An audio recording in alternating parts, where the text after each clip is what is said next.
susitikime. Prieš 4. O ten jūs skirtingi kalbės? Taip. Kas dar buvo? Kaune.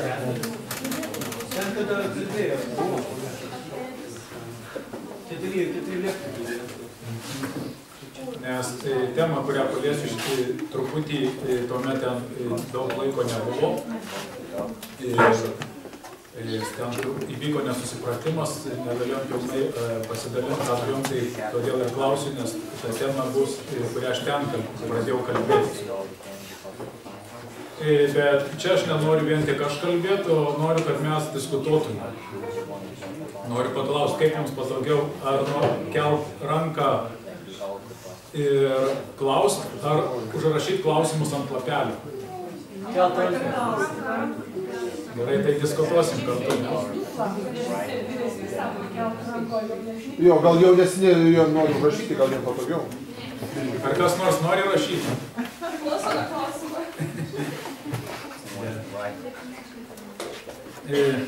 Nežinau, kaip man reiks ir ten matyti ir bet stengsiu. Neišeina projektorius. Man čia reikia, kad man ten patinka.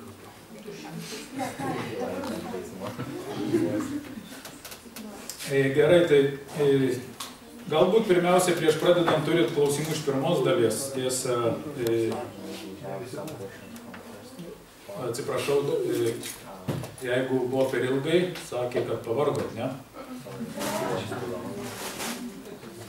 Ar yra klausimų iš pirmos dalies? Pagalvokite, jeigu ne, tai galėsim paskui galbūt dalbūt. Kada čia buvo? Taip. Jeigu ne, tuomet keliaukime ir pažiūrėkime, ką raštas kalba apie meilę. Ir...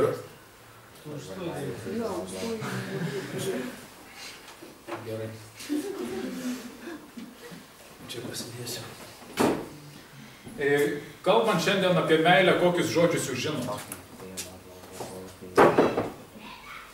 Nuostabi, brangi. Ne, kaip tada ne kokia meilė yra klausimas, bet kaip vadinama meilė yra. Kokius pavadinimus dar žinot, panašius į meilę? Platoniška. Platoniška. Graikiškai. Taip.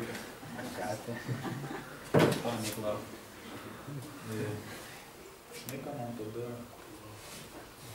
dalyką. Kol pamastysit, mąstykit garsiai.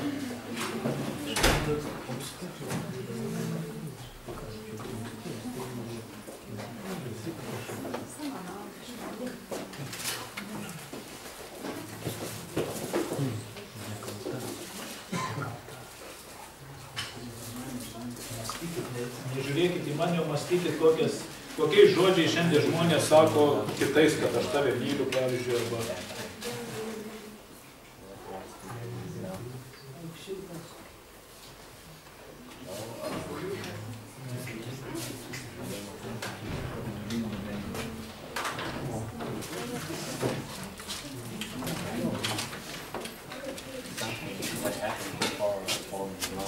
Esat girdėję meilės, susižavėjimas ir aistra. Kaip jums atrodo, ar tai yra tas pats, ar tai yra skirtingi dalykai? Skirtingi? Bet panašus, ne? Gal žinot, kuo jie skiriasi? Susižavėjimas yra trumpalaikis dalykas? Aistra dar trumpalaikiškesnis. Labai gerai. Meilė amžina. Meilė amžina. Šiaip puikiai. Ar norėtumėte truputį padirbti grupelėse? 1, 2, 3. Arba pasidalinti į dalis. Gerai. Meldžiesi. Yra 3 rašto vietos. Noriu, kad jūs perskaitytumėtės.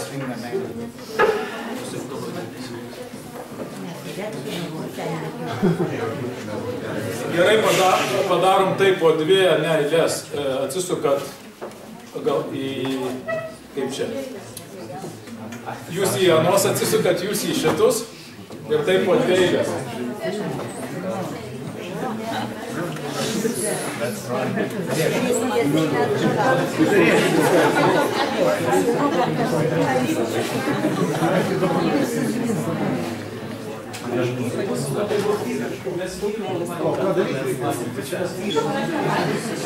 Ne, tai labai gerai, jūs vyrai sukaties į merginas. Ten irgi prieš paskutiniai vyrus merginos į vyrus. Su mergaitėmis irgi esame. O ką reikia daryti? Užduotis yra, matyt, kur grupės pasiskirstė. Dabar pakelkit, kiek čia grupių yra rankas iš grupės po vieną.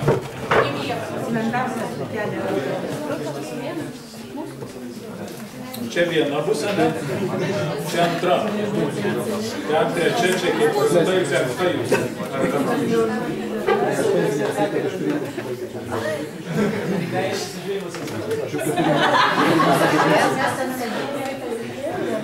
Atsakymą, ką žinot, klausimas toks yra, turit perskaityti rašto vietą, tai pasiemat, jūs pasiemat Izaokas Rebeka, jūs Samsoną ir merginą iš Timnos, jūs Amnonas ir Tamara, jūs Rebeka.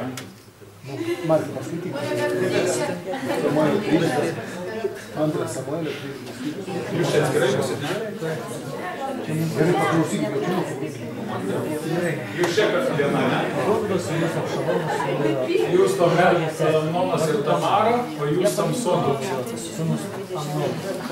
Ir klausimas turit pasakyti, apie kokią raštas meilę kalba. Trys klausimai pagrindiniai. Klausimai.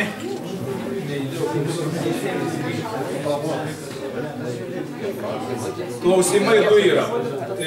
Turite savo istorijos pasakyti, apie ką kalba, apie meistrę, aistrą ar susižavėjimą. Ir kitas, kokios trys pagrindinės pamokos krikščionių randamo šiame pasakojime. Du klausimai. Apie kokią meilę kalba istorija ir kokias tris pamokas pagrindinės parodo šitą istoriją. Gerai, ačiū. 10 minučių.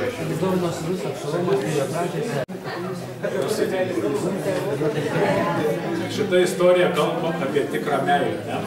Ir kokios trys pamokos, kurias jūs radot, kurias gali išmokti krikščionis.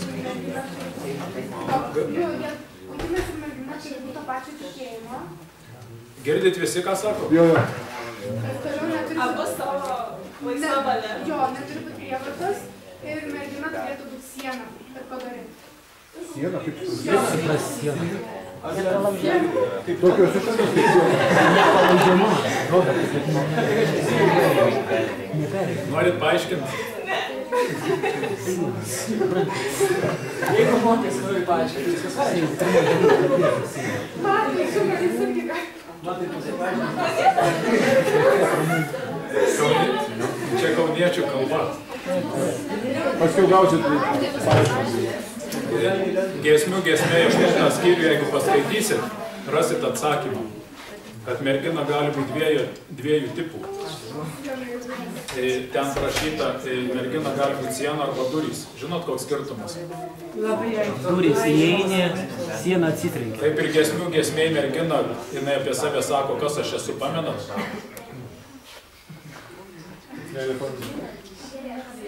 Aš esu siena. Oi, tu savo, pradėjai. Reiškiasi, per duris gali bet kada nori vaikščioti, per sieną tu nepraeisi. Niekada? Nebent Robertas.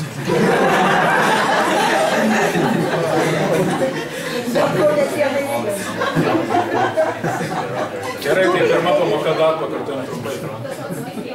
Kad būtų to paties tikėjimo, kad laisva valia pasirinkimas ir mergina turi būti skaisti tyra. Jūs tada prie tos pačios istorijos turit ką papildyti. Mes tokios pamokos. Tai labai gerai. Skaistumas. Jis neprisidengia šyvai. Pagarba, kai mes pamokos įpareigojimas. Kai jie galabinę motinas. Jis prisimūris, įpareigojimas. Ir ką jūs matote, tai palapiniai, kas ten vyko? Tai yra perkalba mintis. Nu, kadangi tai mano mintis, tai man teks pratęsti. Aš manau, kad tai, kad Izaukas nusivedė Rebeką į... Biškutį garsiau gali. Kad aš šiandien jau čia dirbau, mano baterijas. Gerai, pasakysim ir garsiau. Pagailėkit, susisėdė truputėlį šiandien. Tai, kad Izaukas nusivedė Rebeką į palapinę, iš principo reiškia pirmiausia tai, kad Rebeka užėmė Saros vietą pratęsimui giminės. To palikuonio, kuris ėmė iš Abromo. Reiškia, viešpas išlaiko tą pažadą, kurį jisai pažadėjo. Tai logiškiausia, akivaizdžiausiai matoma priežastis. Bet antras dalykas yra tai, kad aš manau, kad toj kultūroje tas įvedimas į palapinį reiškia būtent santuoką, to pasižadėjimą tam įsipareigojimui. Kas kitaip mato, kas ten palapinėje vyko? Neskaitant tai, kad jie tapo šeima. Kas istoriją žino.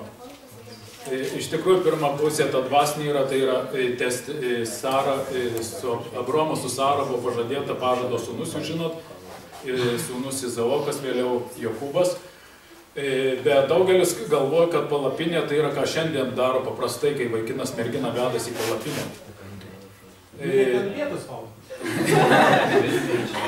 Gal pietus pradeda pietumis.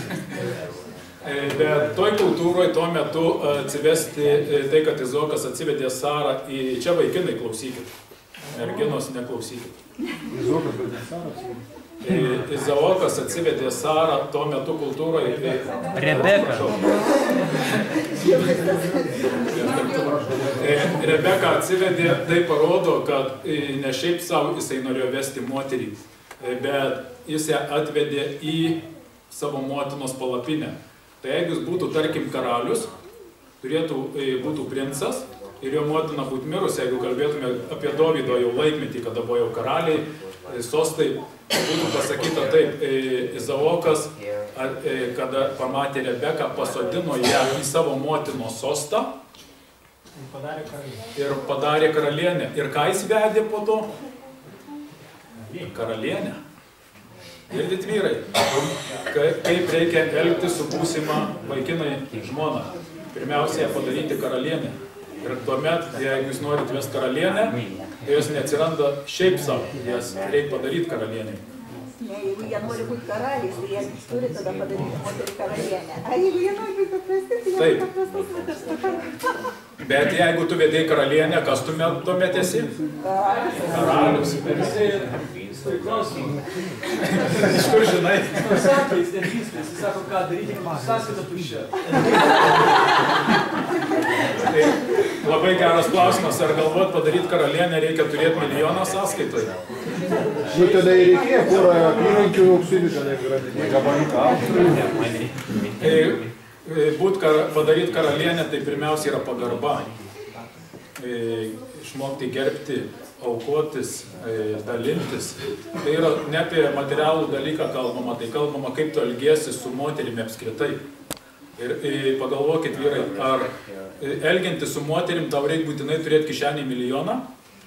Ar gali su moterim turėdamas 1 centą taip pat suelgtis kaip su karalienė? Apie elgesį pagalvokit. Ir čia labai yra svarbi pamoka, ką mums raštas moko, kaip Izaukas žiūrėjo. Aišku, tai buvo tam ir vedybų dalis. Kaip pamenat, ryte kalbėjau. Prieš parsivedant namo, paskutinis dalykas santuokos elementas buvo koks?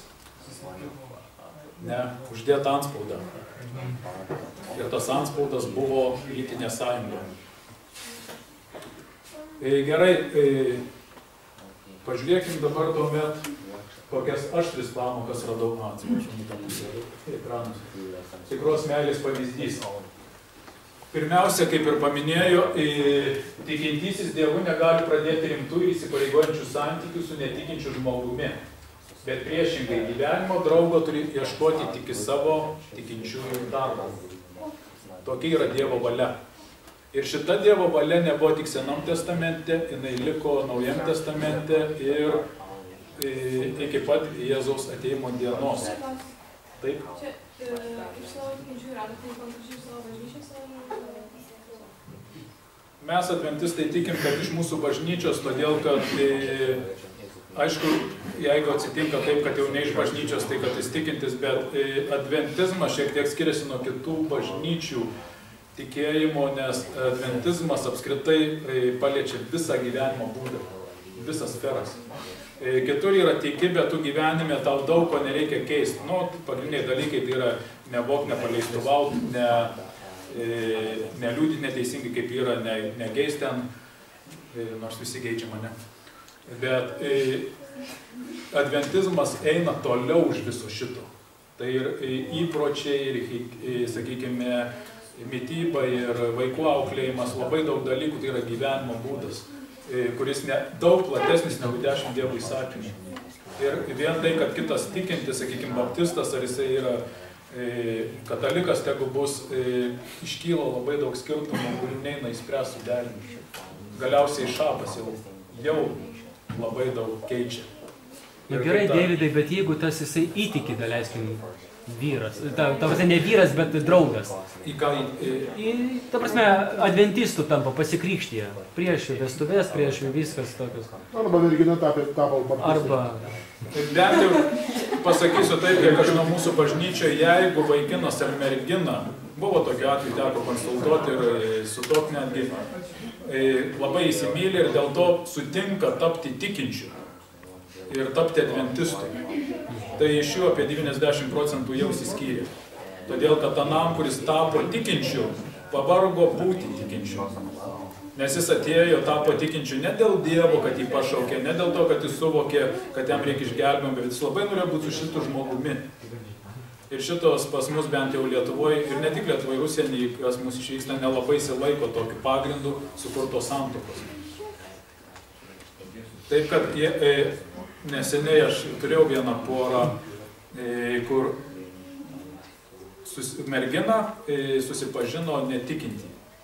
Ir mes daug laiko, jie ėjo prie santuokinę konsultaciją, mes praleidom daug laiko, su jais bendraudom ir aš vaikinui galiausiai uždaviau klausimą. Tokį, jeigu tavo mergina nuspręstų palikti tave, nuspręstų įsiskirti prie santuokinę konsultaciją, pamatė, kad jūs per daug skirtingi. Ar tu liksi bažnyčioje ar ne, paklausiau. Ar tu, tiesa, šalia to mes dar ruošiamės ir turėjom krikšto klasę su jų, ne tik prie santuokinę, bet ir Biblijos studijas. Ir aš paklausiau, ar tu tada nustosi eiti Biblijos studijas, šitą krikšto klasę ir tęsi toliau. Jisai pasakė, man jau dabar nebesvarbu, kaip bus santykiai, man jau svarbu santykiai su Dievu pirmoje vietoje. Ir jisai iš tikrųjų rodė atgailos pasikeitimo gyvenimą ir kada jis pasikrikštijo, jau po kurio laiko jie susidūrė. Ta prasme, gali ir tai būti, nesakau, bet reikia iš tikrųjų žiūrėti, dėl ko tas netikintis tampa tikinčiu. Būkit atmerkę akis. Taigi antra pamoka. Prieš nuspręsdamas pasirinkti savo gyvenimo draugą, pirmiausia atsižvelgs, o ypatingai tikinčių tėvų ar kitų vyresnių žmonių patarimus bei konsultacijas, o tik po to į savo bendramžių draugų. Ir šitą istoriją moko, šiandien labai mūsų kultūra pasikeitė visiškai kitaip, negu mes kalbėjom. Tėvai šiandien nesudaro sutarčių su kita šeima, kad jūs susituoksit su kažko, ne? Nors būna ir taip šiandien dar. Kai aš tokiausi, tiksliau prie santuoką, kai man Vilma jau krito į akį, tai jinai dar nieko nežinojo, gavosi taip, kad mes darbė, va, kolega sėdi, kaltininkas. Buvo labai mažai vietos ir mus pasodino dirbti prie stalo, vieną iš vienos pusės, kitą iš kitos, nes nebuvo vietos. Ir taip metus laiko dirbi ir vis pakeli galvą ir vis matai. Bet jau lipo į ačiū. Ir aš nusprendžiau, kad pirmiausia Vilmai nieko nesakė, aš noriu pasikalbėti su jos tėvais, kaip jie galvoja, ar mes tiktume draugystę, jeigu mes taptume vyrų žmona, ar jie pritartų. Ir aš paprašiau, kad jos mama grįžus su vyru pasikalbėtų po kurio paklausiau ir paskui aš pamiršau, kad aš klausiau. Praėjo gal kokie 2 mėnesiai, paskui prisiminiau, kad aš buvau klausęs. Vėl susitikau Vilmos mamą ir sakau, nu kaip pasikalbėt, sako, pasikalbėjom. Sakau, nu ir kaip, sako, mama, aš nieko prieš nematau, viskas gerai, o vyras pasakė, kad būsi mums kaip sūnus. Tik tada aš jau pirštis aukso gabaliuką nešiau. Ir kaip? Dėl tavo tėvų kaip? Matai, tradicija tokia, kad vyro tėvai renkasi, tiksliau vaikinas, daugiau merginų. Bet nebūtinai visą laiką taip sakau, bet noriu pasakyti, kad šitas dalykas iš tikrųjų man labai padėjo ne tik mums suartėti, bet ir su šeimom. Taigi, antra pamoka, kurią pateikia istorija, ypatingai šitą istoriją, ką moko visus krikščionis prieš kuriant santuoką. Kodėl aš tai papasakojau? Tėvai su amžiumi, su patirtimi, arba nebūtinai tėvai, jeigu tėvų neturi tikinčių, gali būti vyresni žmonės bažnyčioje, gali būti pastorius, gali būti vyresnysis. Yra paprasčiausiai gerai ateiti ir paklausti, kaip jūs galvojat, jeigu mes galvotume tapti pora draugais, galbūt ateityje draugystė išaugtų iki to, kad mes galvotume apie santuoką, kaip atrodo suaugusiems žmonėms iš šalies. Nes didžiausia klaida šiandien, kurią daro jaunimas, kai galvo, kad sutuoktinio pasirinkimas yra tik mano asmeninis reikalas. O žinot, kodėl tai yra didžiausia klaida? Ir taip gali būti, bet santuokoje susijungia ne 2 žmonės, o susijungia 2 šeimos. Susigiminiuoja. Nebūtinai susigiminiuoja, bet tai yra toks socialinis reiškinys. Ką tai reiškia, kad vienas ir kitas į savo šeimos atsineša visą tą bagažą, kurį krovė gyvendamas toje šeimoje. Ir tai neišvengiama, tai yra kultūra, įpročiai, tradicijos tos šeimos. Susijungia 2 skirtingos. Ir kartais jauni gali nepastebėti tų niuansų, tų skirtumų, kurie ateityje nori jos skirs kaip pleištas. Tos įpročiai kažkurios šeimos, tradicijos kažkokios, kažkokie kultūriniai, mikrokultūriniai tos šeimos dalykai. Todėl Dievas, ką sako, Dievo planas, koks yra, jeigu norim sekti. Dievas sako, eik, pasitark su vyresniu, kurio tu pasitiki. Ir trečia pamoka, lytinius santykius pradėti galima tik su savo sutuoktiniu ir tik susituokus. Daug kas man, kaip jau kalbėjom šitą pavyzdį su palapinė, visuomet šiandien, kai kalbam šitą temą, man sako, va, Izaokas, tai su Rebeka prie susituokiant pradėjo. Bet ką mes šiandien sužinojom, kad jų santuoka baigėsi lytiniais santykiais, to neprasideda, ne? Ir tai, kas yra šiandien vyksta, ką jaunimas, ir jau ne tik jaunimas, jau dabar ir visi daugumas ir kaip sakyti, amžiuje žmonių jau jaunimo karta daug kas supranta taip, kad pirmiausia galima pradėti, jeigu žodžiai yra, jeigu myli, tai ir pasimylė, ne? Ir paskui jau galvoti apie santuoką. Gerai, stabtelsim čia, nes paskui visi atsakymai šoks. Kita, paimsim istoriją apie Samsoną ir merginą iš Timnos. Kas pakelkit rankas turėt? Jūs ir jūs galė, ne? Nu, pradėsim nuo jūsų. Tai kas ten buvo pas jos, meilė, aistra ar susižavėjimas? Tai buvo susižavėjimas, nes tik tai pamatė merginą ir patiko. Bet kas įdomiausia, tai būtent tai viešpaties darbas, ne Samsono.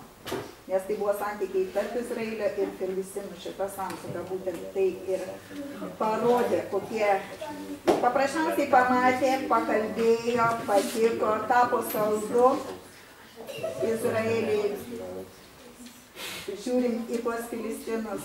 Ir tai visą tai būtent šioj poroj ir atsispindėjo. Samsono ir tos Timnos mergaitės.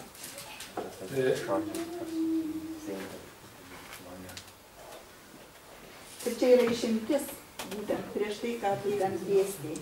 Noriu paklausti jūsų.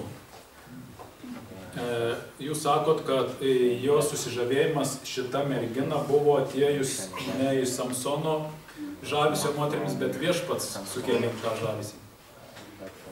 Ar kiti taip pat galvoja? Ne. Tėvai nežinojo, kad viešpats tai padarė. O ką padarė viešpats? Ką padarė viešpats? Būtent Samsonui parodė į mergaitę. Čia yra, žinot, kur aš jūs suprantu, nes ir aš anksčiau taip supratau. Bet viena maža problemėlė yra, kad čia rašė žydas, tiksliau rašė žmogus turintis žydišką mąstymą, o mes skaitom turintis graikišką mąstymą. Žinot, kur problema? Žydiško mąstymo žmogus, jūs va mokytojo dirbat ir kaip mokot mokinius, nežinau kokių klasių, bet rašinėlį, tarkim, rašyti reikia, ką mes mokom. Pirmiausia įžanga, po to turinio dėstymas ir ant galo išvada. Tai žydam šitas nesuvokiama yra žydiško mąstymo žmogui. Pas juos pirmiausia yra pateikiama išvada, po to dėstoma turinys, parodoma, kaip buvo prieita prie tos išvados. Ir čia ką pasako, kas buvo iš viešpaties. Tai nebuvo, nes viešpas, pamenat, sakiau, buvo uždraudęs Dievo tautai maišyti santuokomis su netikinčiomis tautomis. Todėl ar viešpats norėjo tokį planą parodyti tautai, kaip jis išvaduoja tautą, padarydamas, pavesdamas prieštaraujant į tokį veiksmą. Bet kadangi žydas rašęs, pirmiausia parašė išvadą, o paskui parodo, kas buvo iš viešpaties. Ir kas buvo iš viešpaties, jeigu mes skaitom istoriją, kad mergina iš Timnos buvo paimta iš jo. Tai yra, jisai Filistinų sugundė, kadangi nesugundė, bet kaip sakyt, leido filistiečiai atėmė Samsono žmoną ir galiausiai ta santuoka pavirto dingstimi, kad Samsonas pradėjo kovoti prieš Filistinus. Tai yra, ką mes parodom šitą istoriją. Dievas Samsoną paskyrė teisėjų ir sakė, eik sunaikink filistiečius. Bet ką jisai daro? Jisai vietoj to, kad jos naikintų, jisai įsimylėjo į merginą ir nori maišytis, sujungti Izraelį su filistiečiais. Per Dievo valia galėjo būti, kad Samsonas, kuris pašauktas sunaikinti filistiečius, apdovanotas ypatinga jėga, eitų dabar su santuoka, susijungtų su jais. O kodėl, pavyzdžiui, Dievas nenorėjo parodyti visai tautai, būtent į kur jų žvilgsnis nukreiptas? Kaip jie žiūri į tuos filistinus? Filistinai gražiai pakalbėjo, jiems tai patiko, pasidarė jiems saldu, tą medaus prisilaižė iš tos dvėselenos. Taigi, visą kitą, kodėl jie nebenorėtų tam toliau, supranti, su jais eiti santykius, su tais filistinais? Turite omeny per jį parodyti, jų tarsi atskleisti. Taip, būtent. Tai čia kaip tauta kaip atstovė turi būti. Ne, tai ta moteris atstovavo filistinams, o kadangi Samsonas atstovavo Izraelį. Kaip sakyt, tokią prielaidą galim, bet kada mes skaitom tekstą, jeigu teksto analizę, tai mes matom labai aiškiai, kad viešpats pašaukė Samsoną, davė kokią mintį. Pirmiausia, liūtas pasitaikė kelyje ir tuomet sako, viešpaties dvasia apėmė jį. Tai yra ne pats sugalvo nugalėti, bet viešpats tą pasiuntė liūtą, davė nugalėti. Tai su filistiniais santykiais su Dievas, kaip sakyti, sutvarkė. Būtent per Samsoną. Dar moteriškė tokia. Gerai, tiek to. Paliksim šitą klausimą. Nes matau, kad... Gerai, kokias kitas dvi pamokas radot?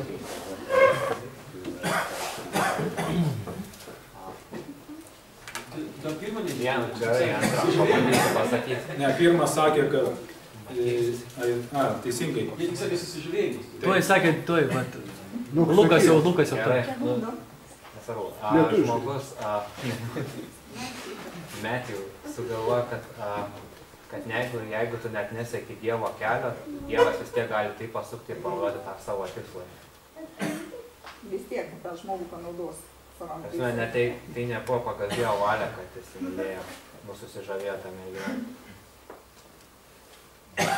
Tarsi panaudotom tautom sujungti. O tik vieną pamoką radot? Bet klausimas buvo toksai, atsimenat, jūs visą istoriją, bet santykiuose tarp vaikino merginos kokios pamokos. Tai turite omeny, kad jeigu vaikinas nemyli merginos, vis tiek Dievas padarys, kad pamiltų, ne? Ne, tai Čia truputį susižadėjimas, plačiau. tai būtent nuvedė ne į meilę, o būtent į tuos santykius, kad jie galiausiai iširo. Jeigu nėra meilės, santykiai vis tiek iširs. Ačiū. Nu tai dar trečia buvo, irgi sakė, kad neieškoti merginos iš kitos denominacijos. Kita taučių. Nu jo. Denominacijos. Kažkaip verčia taip. Gerai. Taip tariant, kad iš to pačio tas parodo iš kito, tai iškart kokios problemos, ne? Net metų neišgyveno jau, susidūrė su problemu. Prašau, ar turit ką papildyti? Visi sutinkat, kad čia aistra buvo? Čia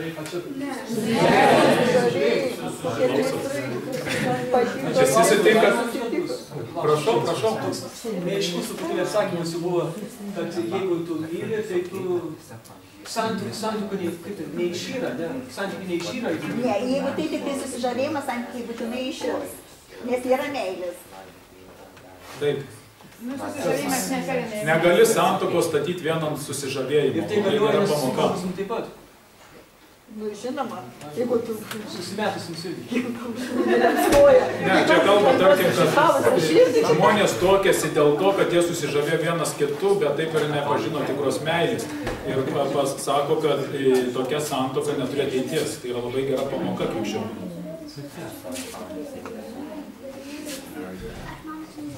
Nu, galas. Vyrai. Kas iš jūsų kalbės? Edmundas. Kaip? Jaunimai norisi duoti. Nu, Edmundai, pašnekėsi. Sakyk. Man čia priminė susižavėjimą. Tai čia ir yra. Tas yra susižavėjimas, o paskui dažniausiai ir link aistros įvedė visą. Bet geriausiai tas susižavėjimas yra trumpalaikis, jis greitai išyra iš tikrųjų. Man kiek teko gyvenimą, tai taip panašiai tokius. Teisinga patirtis.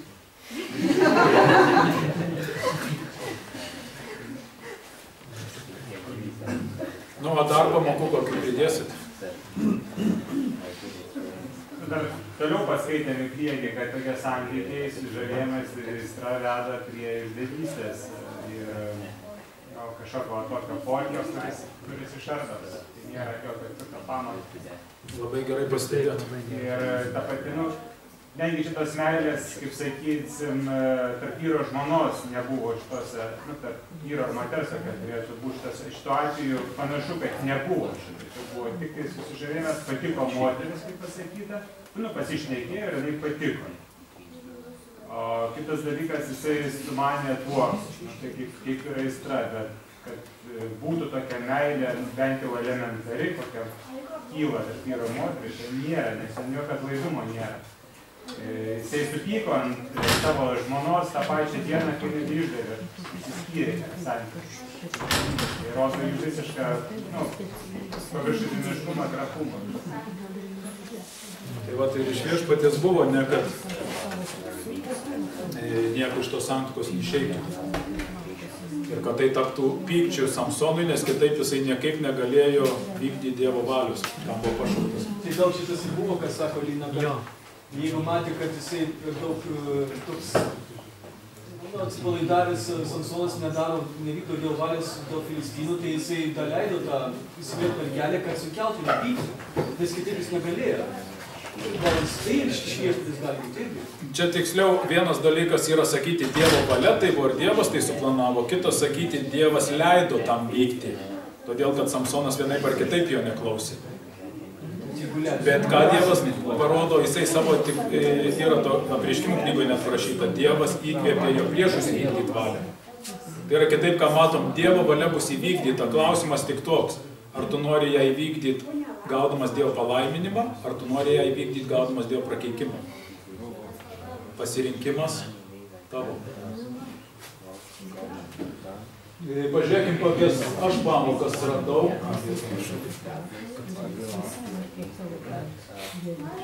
Pavojinga atmesti viešpaties pamokymą, nurodant įrinkti sutuoktinį savo tikinčių tarpą.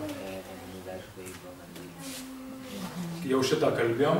Tikiuosi, iš čia išvažiuodami vieną pamoką tikrai atsiminsit. Kita pamoka, pavojinga atmesti savo tikinčių tėvų patarimus ir konsultacijas. Ar pastebėjote? Tėvai sakė, pamenate iš pirmo pavyzdžio, kad ką ir daro šiandieninis daugumo jaunimas, atmeta tėvų patarimus. Samsonas atspindėjo šiuolaikinį jaunimą daugumoje, kad tėvai sakė, tai, ką tu darai, Dievas nepritars, Dievas negali laiminti, tavo gyvenimas bus sugadintas. Bet jis neklausė, pasakyta, užsidegė, noriu turėti ją ir eikit jūs dabar padarykit sutartį Kedubah.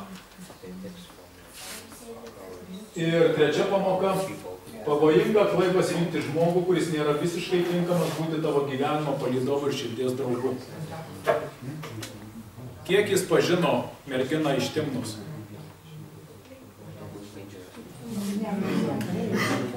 Nieko iš vis apie ją nežino, ne? Bet labai graži pasakyta jam buvo. Labai susižavėjo. Gerai, trečia. Matėt nieks. Kas turėjo trečią? Amnoną ir Tamarą. Jūs tik vieni? Ar ir jūs turėjote?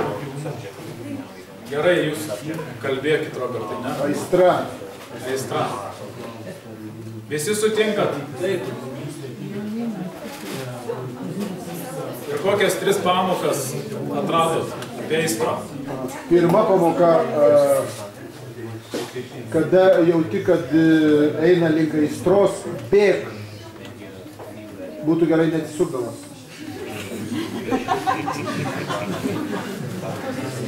Antra pamoka. Aš pamiršau, gedra buvau. Ai, Nedaleisit pasivytų. Jo, kaip Patifaras ir tą pavyzdį panaudojom, kur Patifaras ir tai yra Patifaro žmona ir Jozapas. Jo, kad, nedaleist. Ir paskutinė pamoka, neklausyti patarėjų, kurių patarimai neatitinka Dievo žodžio. Labai gerai. Gerai, tai tiek.